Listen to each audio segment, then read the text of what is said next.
शेतकऱ्यांसाठी महत्त्वाची बातमी समोर आली आहे। राज्यात शेतकरी कर्जमाफीबाबत लवकरच मोठा निर्णय होण्याची शक्यता व्यक्त करण्यात आली आहे।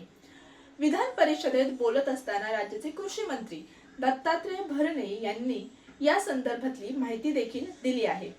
त्यांच्या म्हणण्यानुसार राज्याचे मुख्यमंत्री देवेंद्र फडणवीस, उपमुख्यमंत्री एकनाथ शिंदे आणि उपमुख्यमंत्री सुनेत्रा पवार हे या संदर्भातली जी काही माहिती असेल ते 30 जून पूर्वी शेतकरी कर्जमाफीबाबतचा अंतिम निर्णय जाहीर करू शकतात, अशी शक्यता देखील वर्तवण्यात आली आहे।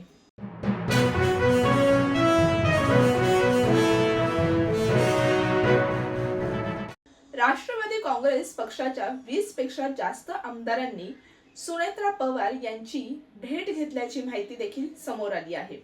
काल रात्री उशिरा मुंबईतील देवगिरी निवासस्थानी सुनेत्रा पवार यांची आमदारांनी भेटी घेतल्या आणि या भेटीत आमदारांकडून DGCAच्या अहवालाबाबत देखील शंका उपस्थित करण्यात आल्याचं समोर आलं आहे।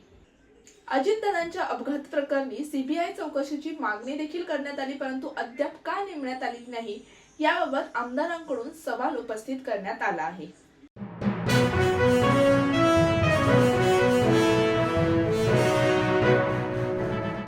महाराष्ट्र शासनाचा आरोग्य विभाग आणि महाराष्ट्रीय वैद्यकीय वस्तू खरेदी प्राधिकरण हे सध्या मोठ्या वादाच्या भोवऱ्यात अडकल्याचे समोर आले आहे।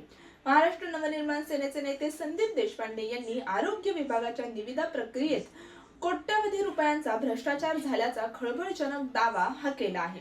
या प्रकरणी तत्कालीन आरोग्य मंत्र्याचे कार्यालयीन या व्यवहाराची चौकशी करा, अशी मागणी यावेळेस संदीप देशपांडे यांनी केली आहे।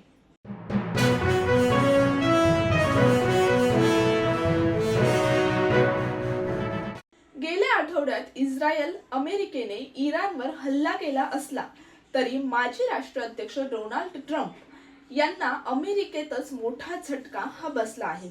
अमेरिकेच्या व्यापार न्यायालयाने ट्रम्प प्रशासनाने लागू केलेले आयात शुल्क बेकायदेशीर ठरवले असून ते कंपन्यांना परत करण्याचे आदेश दिले आहेत।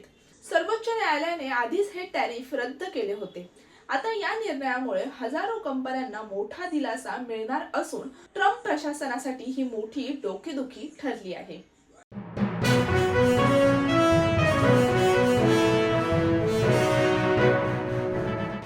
आखाती युद्धाचा फटका सांगली जिल्ह्यातून निर्यात होणाऱ्या द्राक्षांसोबतच हळदीलाही बसला आहे। सांगलीच्या हळदीला जगभरात प्रचंड मागणी आहे।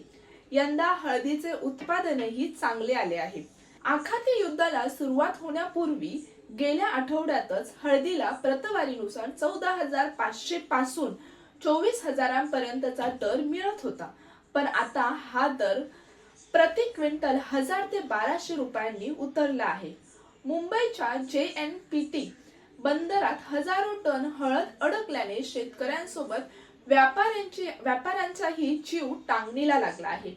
विशेषतः मुंबई येथून आखाती देशात निर्यात करणाऱ्या शिपिंग कंपन्यांनी हळद परत घेऊन जावा असा निरोप सांगलीतील व्यापाऱ्यांना दिल्याने व्यापाऱ्यांमध्ये चिंतेचे वातावरण पसरले आहे। युद्ध अजून किती लांबणार यावर या हळद व्यापाऱ्यांचे भवितव्य आता अवलंबून असणार आहे।